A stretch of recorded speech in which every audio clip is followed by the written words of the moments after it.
এখন বিনোদনের কত মাধ্যম, ইউটিউব, ফেসবুক, টিকটক।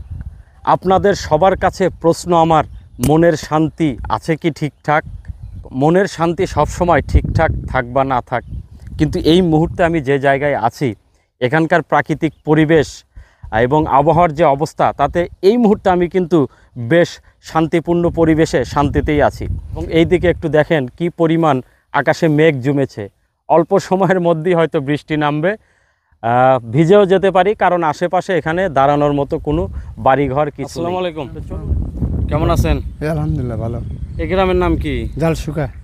জালসুকা, এটা কোন ইউনিয়নের মধ্যে? এটা হলো শাহজাহানপুর থানা, কোট্টাবাড়ি ইউনিয়ন। কোট্টাবাড়ি ইউনিয়ন, শাহজাহানপুর থানা, বগুড়া জেলা। আপনি এখানে কি করলেন? ধান কাটলাম। ধান কাটা তো প্রায় সবার শেষ। হ্যাঁ, এখনো শেষ হয়নি কাটা আপনার? না, অল্প একটু আছে, 4-5 শতক মাটি আছে। এটা এই খালের নাম কি? এটা খাউড়া নদী। খাউড়া নদী? হ্যাঁ। আচ্ছা, এই অন্য কোনো নাম আছে কি? না না, এটা খাউড়া নদী। এটা করতোয়ার সাথে সংলগ্ন। এটা করতোয়া নদীর একটা শাখা নদী, খাউড়া নদী। আচ্ছা দর্শক, এটা খাউড়া নদী। বগুড়ার খাউড়া মেলা সম্পর্কে যারা জানেন, খাউড়া মাছের মেলা যেটা হয় সেটা সম্পর্কে যারা জানেন তারা ভালোভাবে চিনবেন। এই যে দেখুন, এই যে খাউড়া ব্রিজ, এই ব্রিজের পাশেই মেলা বসে। দর্শক, ঘুরে বেড়াচ্ছি গ্রামের ফসলের মাঠগুলো দিয়ে। এই যে দেখুন, এখানে এই জমিটি এখনও ধান কাটা হয়নি, অধিকাংশ জমিতেই ধান কাটা হয়ে গেছে, কিছু কিছু জমি এখনও বাকি আছে। বর্ষার আগমন ঘটছে, দ্রুত ধান ঘরে তুলতে হবে, এই নিয়ে কৃষকের ব্যস্ততা। তো যে যত দ্রুত সম্ভব অধিকাংশ জমির ধান কেটে নিয়ে তাদের ঘরে তুলেছে আর কি। তো চলুন আর একটু সামনে যাওয়া যাক। সোশ্যাল মিডিয়া ভরপুর উপদেশের ভিডিওতে, সফল হবার, টাকা কামাবার, মানুষ হবার বাণীতে।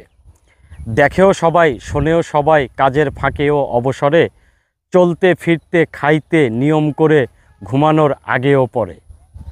সোশ্যাল মিডিয়া নিয়ে যাচ্ছে সময়ের বড় একটা অংশ, তবুও কেন মানুষের মনুষ্যত্ব ক্রমান্বয়ে হয়ে যাচ্ছে ধ্বংস।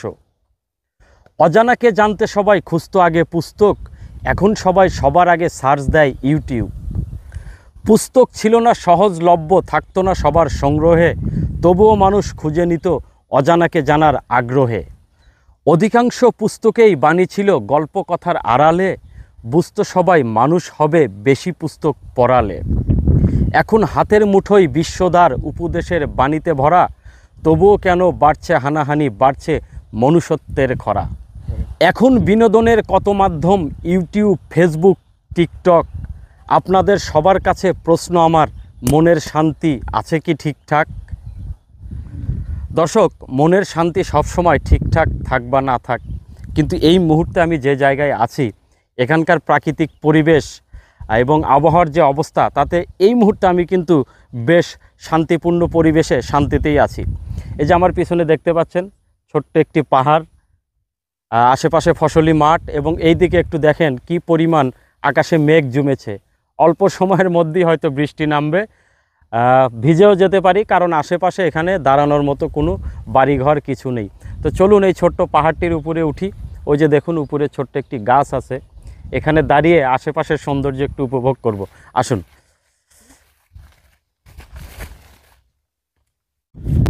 অসম্ভব সুন্দর একটি জায়গা। দর্শক একটু দেখুন আশেপাশে জমিগুলো কত নিচু, দূরের জমিগুলো উঁচু, এখানে এই জায়গাটুকু উঁচু, এবং এখানে যে ছোট্ট একটি বটের গাছ, এই গাছটি যখন আরও বড় হবে, এই জায়গাটি ছেয়ে যাবে, তখন দেখতে কিন্তু বেশ ভালো লাগবে।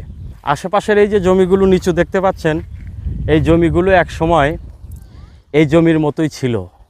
আশেপাশের জমি থেকে মাটি কেটে ভাটায় বিক্রি করা হয়েছে, যার কারণে এলাকাটা নিচু হয়ে গেছে, এবং এই মাটি দিয়ে ইট তৈরি করা হয়েছে।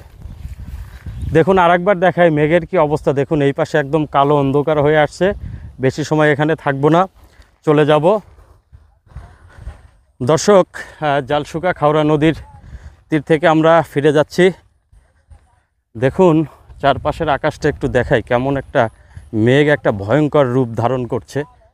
এই পাশে দেখুন, এই পাশে দেখুন, চারপাশে গ্রাম অনেক দূরে। চারপাশের আকাশটা দেখুন কত মেঘে ঢেকে গেছে। একটা কথা আছে, বৃষ্টি যেরকম সুন্দর, বৃষ্টি আসার আগ মুহূর্ত নাকি তার চেয়েও অনেক সুন্দর। কথাটা আসলেই সত্যি। বৃষ্টি আসার আগ মুহূর্তে প্রকৃতি অন্যরকম একটা রূপ ধারণ করে, যেটা ভয়ঙ্কর হলেও সুন্দর, যাকে বলা হয় ভয়ঙ্কর সুন্দর। দর্শক, এই ভয়ঙ্কর মনোরম সুন্দর পরিবেশ হতে আজকে বিদায় নিচ্ছি। দর্শক, আজকের ভিডিও এখানেই শেষ করতে চাচ্ছি। পরবর্তী ভিডিও দেখার আমন্ত্রণ জানিয়ে বিদায় নিচ্ছি। ভালো থাকবেন, ধন্যবাদ।